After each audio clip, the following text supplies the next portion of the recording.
Hello, everyone. This is Steve from A Better Life. This podcast is brought to you by our sponsors, Premium Botanical. They are the makers of Herbal Spectrum, which is a full-spectrum hemp-based CBD.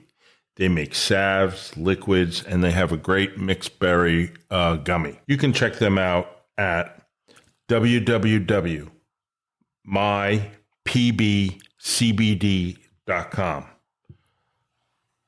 Now our podcast.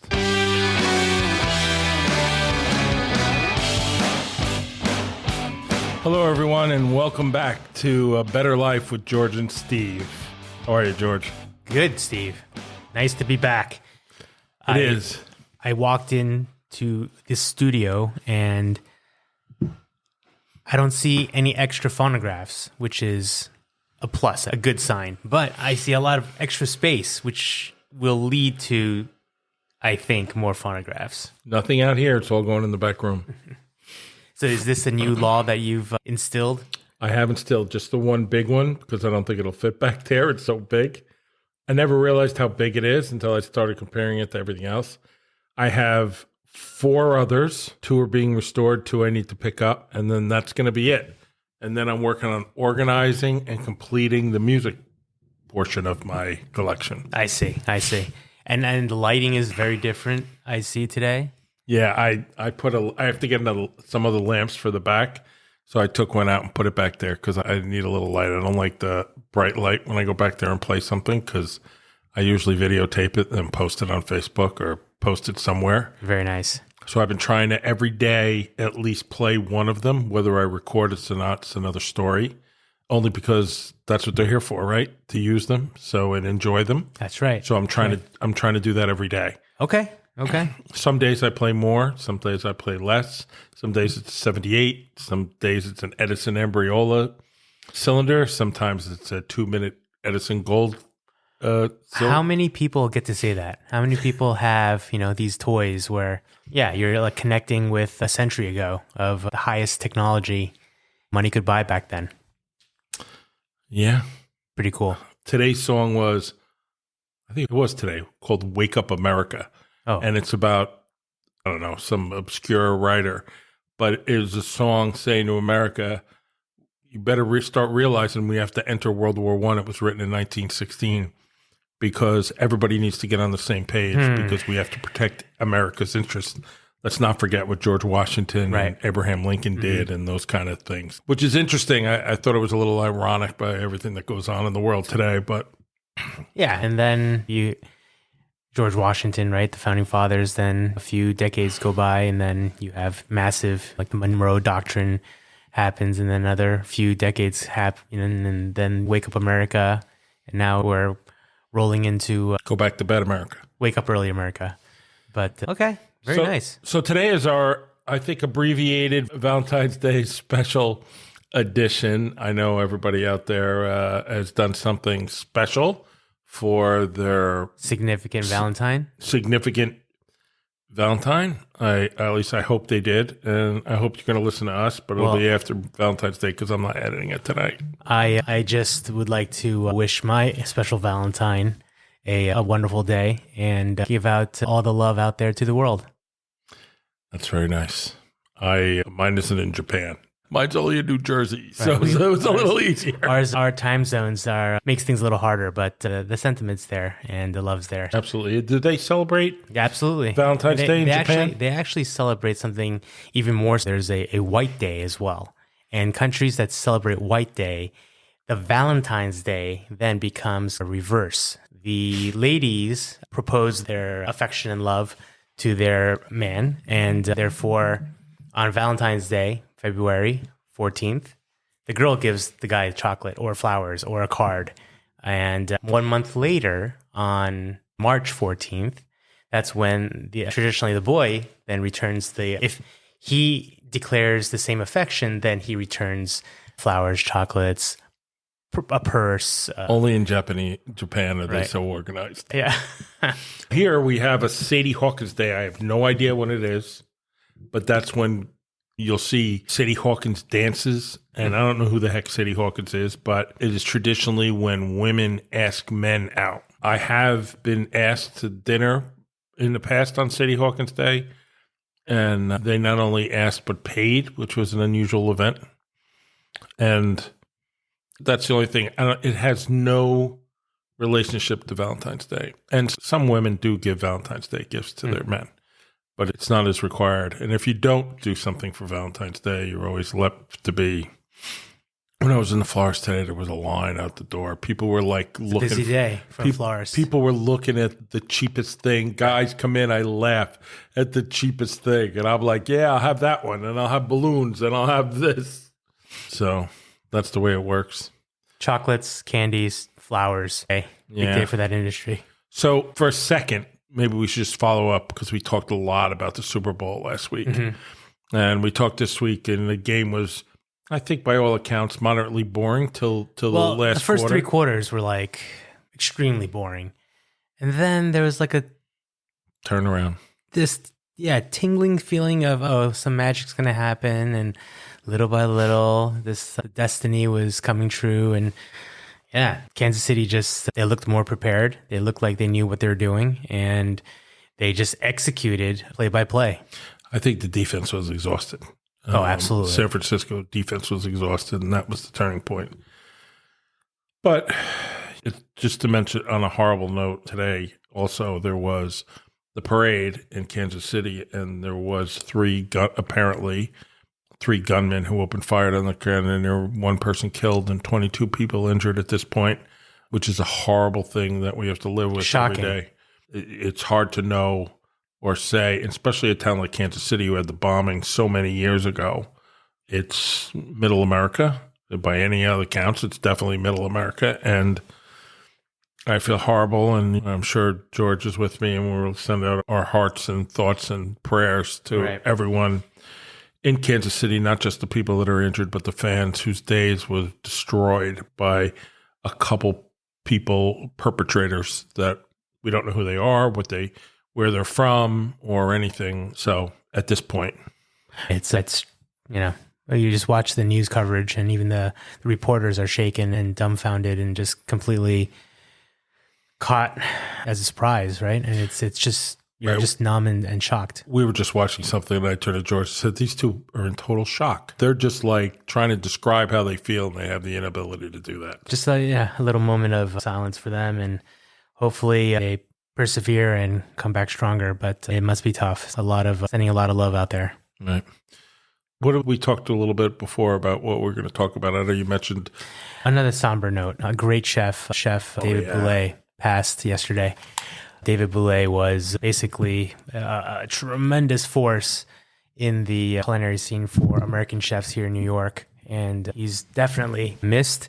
He was and still is loved by so many who he touched, who he gave a chance to work with him and to learn from a master, a maestro.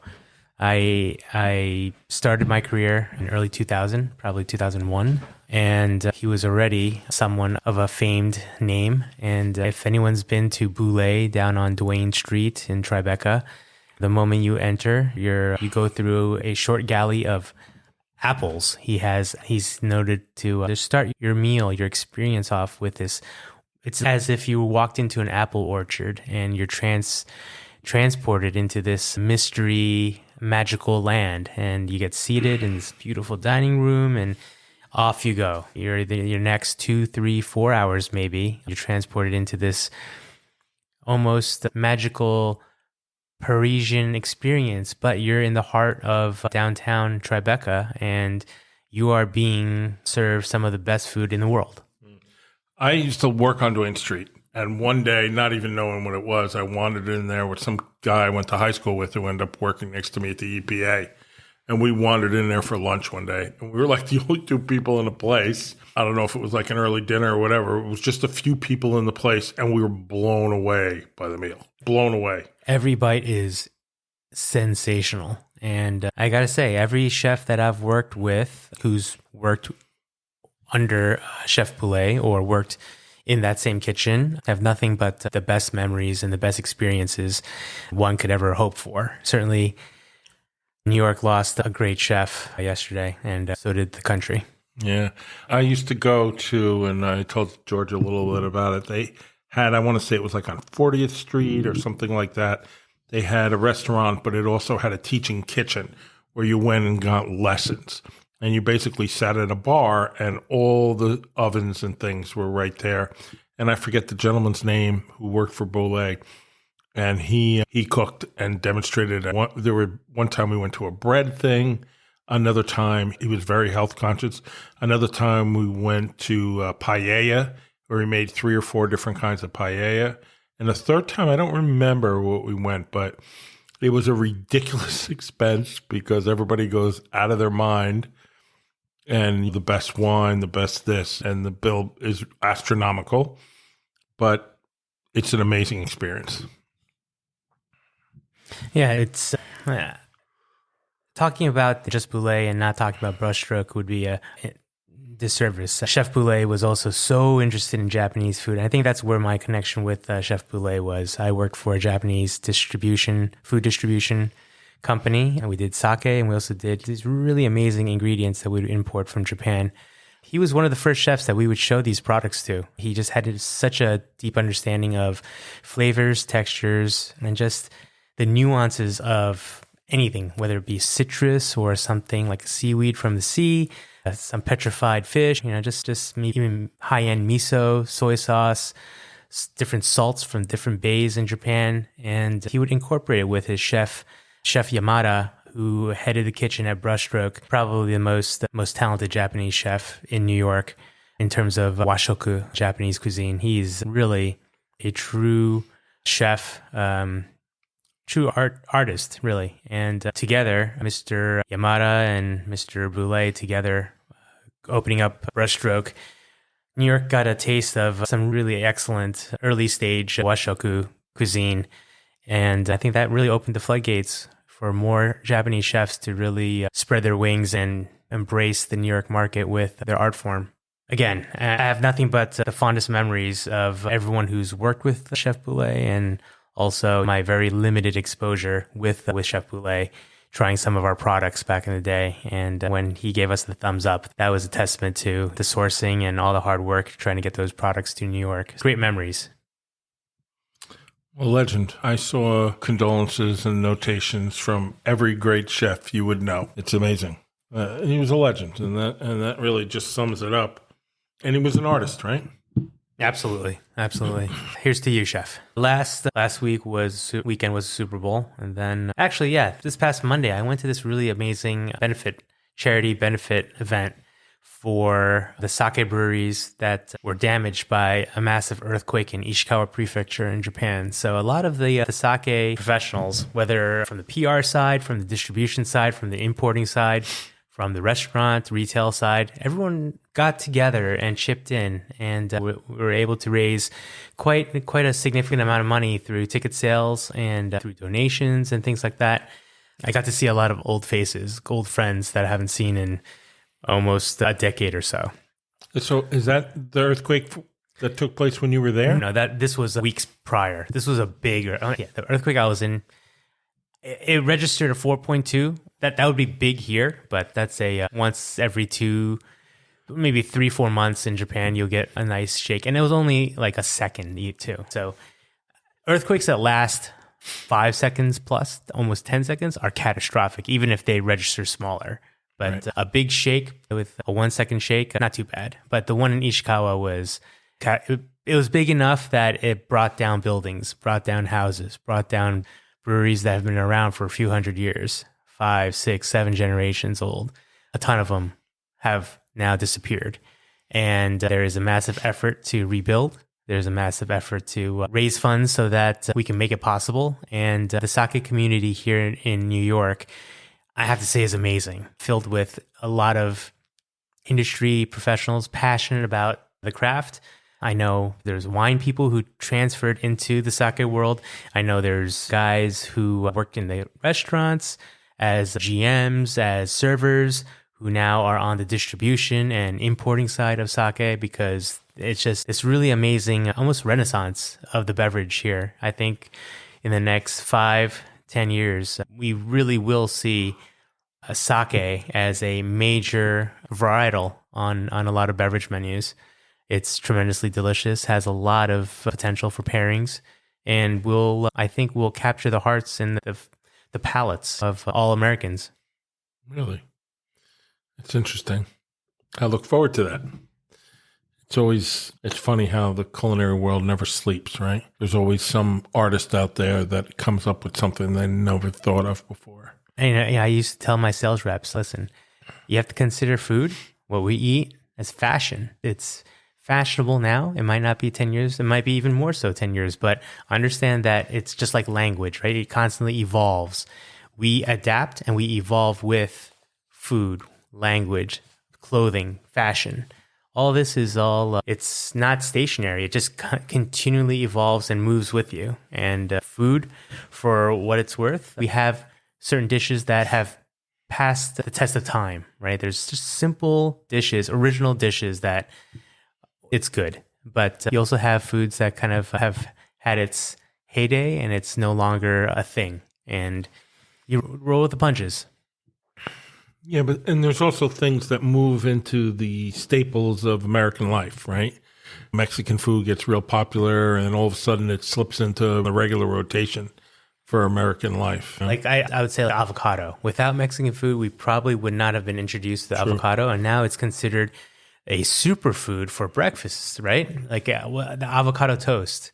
Perhaps not, you would not connect the direct dots to a enchilada or some Mexican food, but because of the exposure, because it's been around in supermarkets, it has almost its own little island in between the aisles. It's almost on every menu. It's on every menu, and it's a nice add-on, and it's delicious, and guess what? It's a superfood. It's super healthy. Almost on every American restaurant menu, right? Add avocado, right? Every lunch, any lunch salad will have an option. That's the way it is. I think and it's a beautiful thing, right? We all have to eat to survive, and why not eat better? Why not eat? Look at tuna. Tuna was sushi, and now it's seared tuna is almost on every salad, right.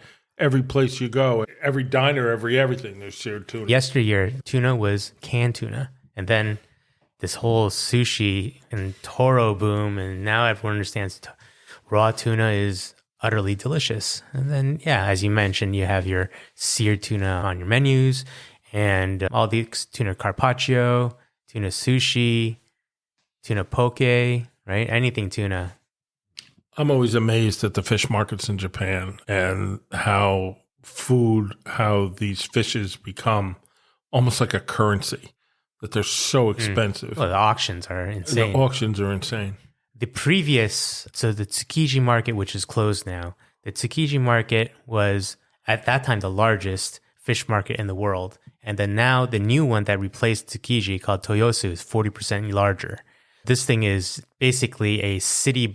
It's bigger than a city block. It must be like 3 city blocks worth of real estate. And you go to the tuna auction. They block it off now because tourists ruined it for everyone. But you can look from the upstairs window, and they have these monstrous 400, 500 pounders lined up in a row, 4, 5, 6 rows deep.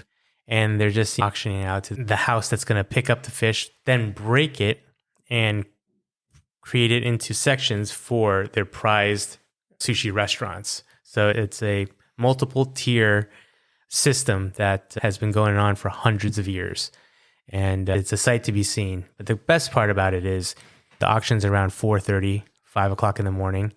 When that ends, you just walk around the corner and you go to all these famous sushi shops that are open for breakfast.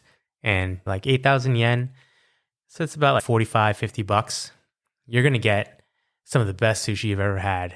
It's not fancy like Ginza or New York high-end style where everything's pristinely cut and it's glimmering and it's perpendicular and all that. This is the rustic fisherman's sushi, but it's fresh, it's made with skill, and it's a great experience. So they're serving the fish they just bought at the market? Is that what there's today, so again, food is fashion, right? Today's sushi is not like the same sushi I had when I was a kid living in Japan in the 80s. And you can just say the same thing every 10, 20 years going back. It has evolved into what it is today.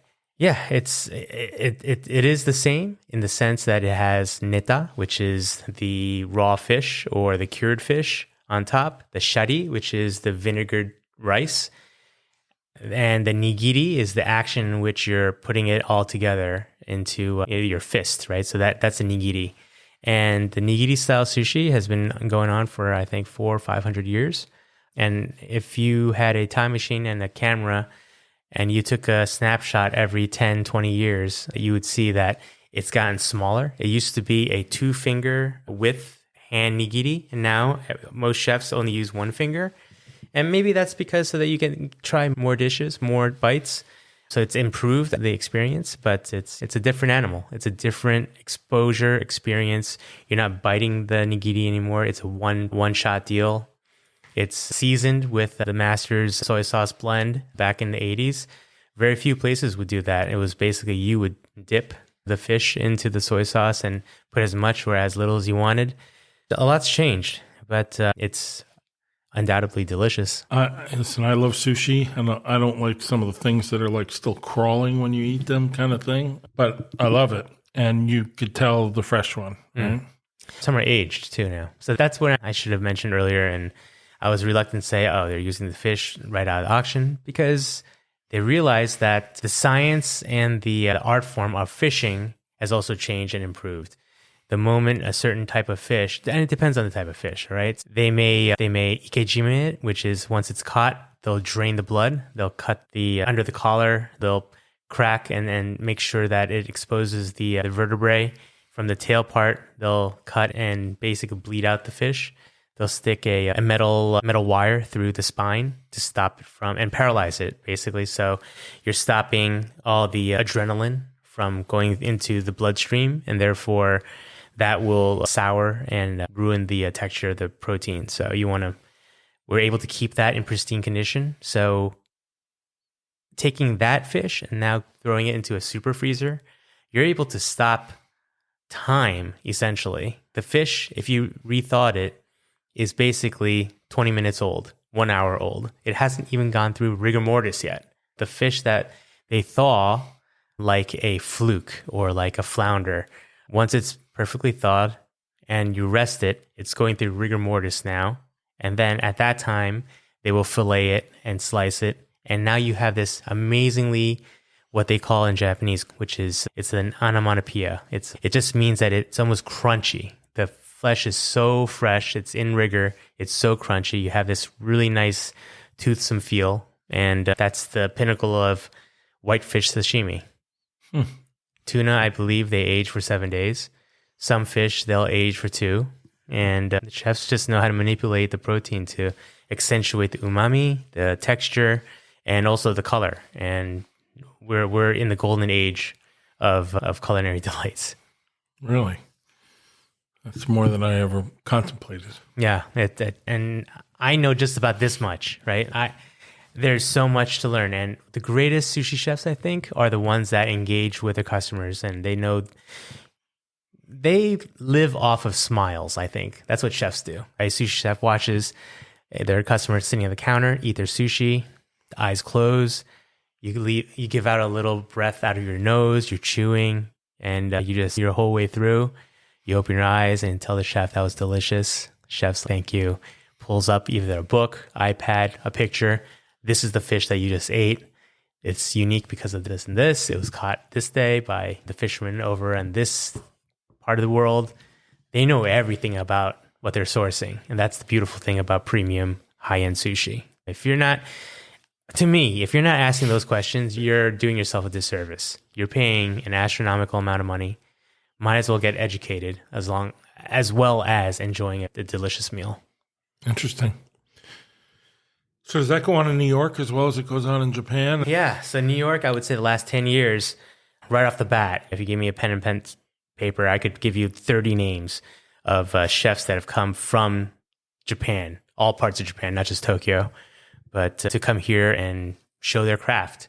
So I would say 10 years ago, I wouldn't say New York was a sushi destination. You'd have to go to Japan for that experience. Today, I think dollar for dollar, maybe more. I think maybe you'd, that's crazy, right? You pay more in New York for high-end sushi than Tokyo. If you paid, and this is disgusting to say, but you'd have to pay $500 in New York to experience something for $200 in Tokyo. But the quality is the same. So is the fish coming from the Pacific, or is it coming all from... over the world? All over the world. But for the most part, Toyosu Sushi Auction Market is where all the premium fish will go first, because that's where they know the people who want the best of the best will pay for. And you'll have scouts and buyers going in the morning, picking out, putting into boxes, throwing some dry ice around it, putting another box around it, and then it's FedExed over immediately. The moment the people buy it in Toyosu, within an hour, it's already on a truck going to either Narita or Haneda Airport, and 12 hours later, it's at JFK. Another hour or two, goes through all the paperwork, and it's within 24 hours, let's say. The chef in New York City has the same fish as the chef in Tokyo. Wow. And they do their magic. I know my friend has a rather large fishing boat, and he goes all over in the North Atlantic as well as in Florida, and he catches tuna all the time, and he'll bring it in. Somebody will pay $5,000, $6,000 for a tuna. Oh, easy. Hundreds and hundreds of pounds. Yeah. It's pays for its fuel, he says. The champion tuna, so the honmaguro, the bluefin, the highly sought after bluefin tuna from either the Sea of Japan or the northern part where Japan and Russia meet, that part of the waters. Those fish, let's say a 500-pounder, it can command over $1 million. Wow. I kid you not. And the pride in which these sushi restaurants, I guess, they uphold, they can never not have tuna. That's basically, if they can't secure their hands on good quality tuna, they're not going to open. And it's like samurai mentality. It's shameful. Samurai mentality. But it is. These guys are just hardcore blue collar workers. Like that's their badge of honor, to serve what they can source, the best products possible for their customers.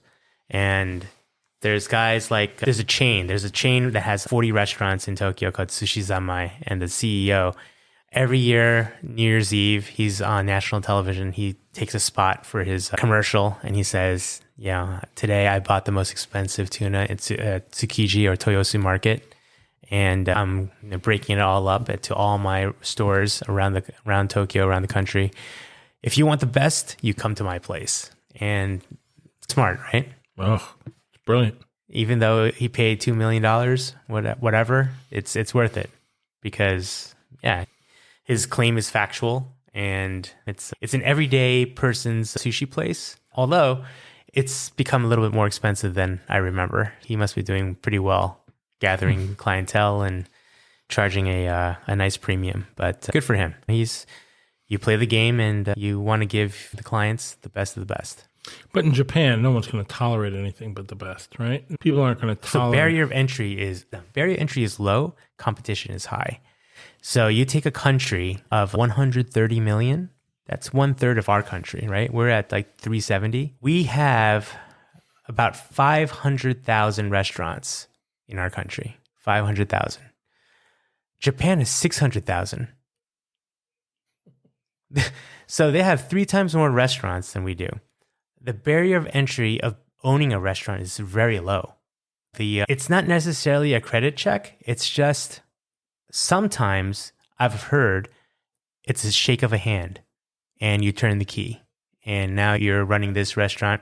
You would never stiff the guy out of a contract or wages, or the owner of the real estate does not have to chase the store owner for rent. Let's put it that way. That's not really a thing in Japanese culture, and unthinkable here, right? Without ironclad contracts. Absolutely.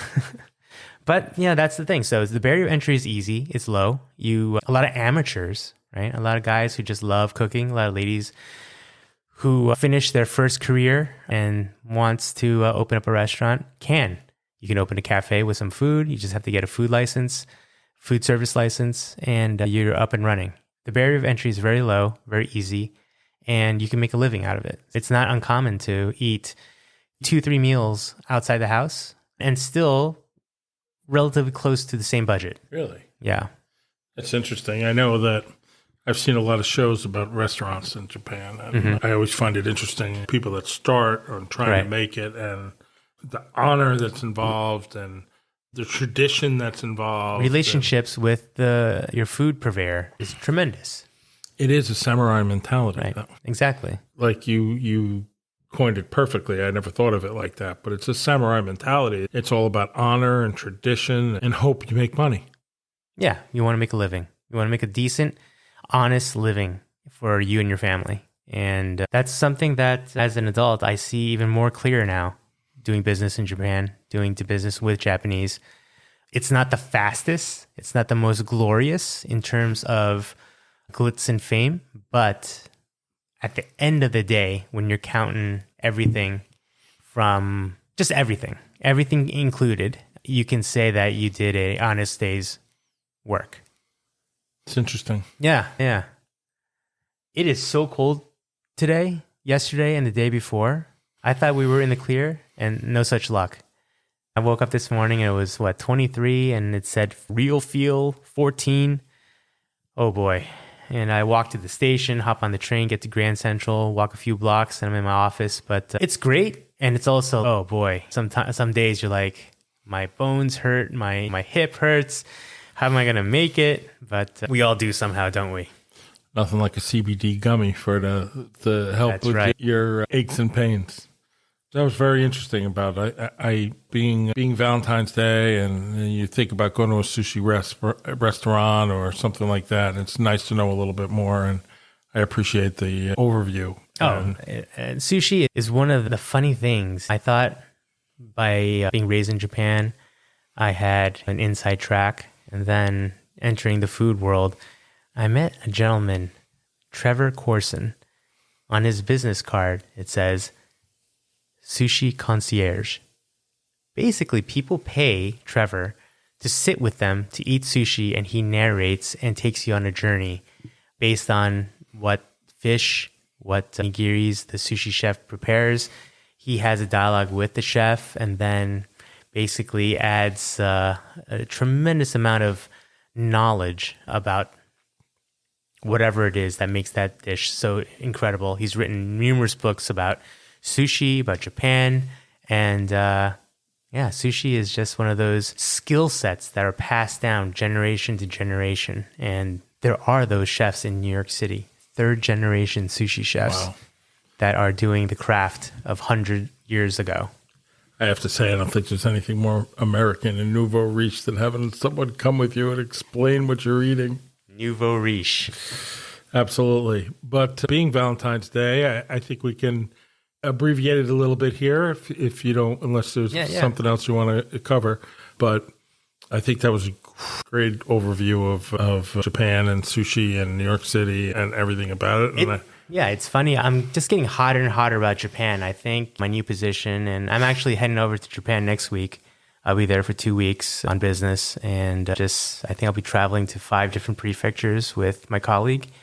And I'm happy. I'll be very excited to come back and talk about all the food we ate. I think we may have to do some on location there. Maybe we could do some. And we've been talking about this. I know. We have the technology. We haven't tested it out. All. But I would be happy to dial in from either Tokyo or up north or wherever down south. It is. I think we're definitely going to do that. And right. Next week you'll be away? I'm flying out. Yeah, I'm flying out Tuesday, and I'll be back the following. Okay, maybe Thursday or Friday next week. We'll put something together, and it turns out that this is a great introduction to the world of Japan on our overview of sushi, and I think I'm going to have to listen to it back more than once because there was a lot of information there. I look forward to our look into the world of food and culinary and how it all works in Japan. And we're lucky that we're going to have you there and go through it. Awesome. On that note, I wish you all the happiest Valentine's Day. Yes, happy Valentine's Day, my love. And we'll catch you guys very soon. Thank you very much. Enjoy your day.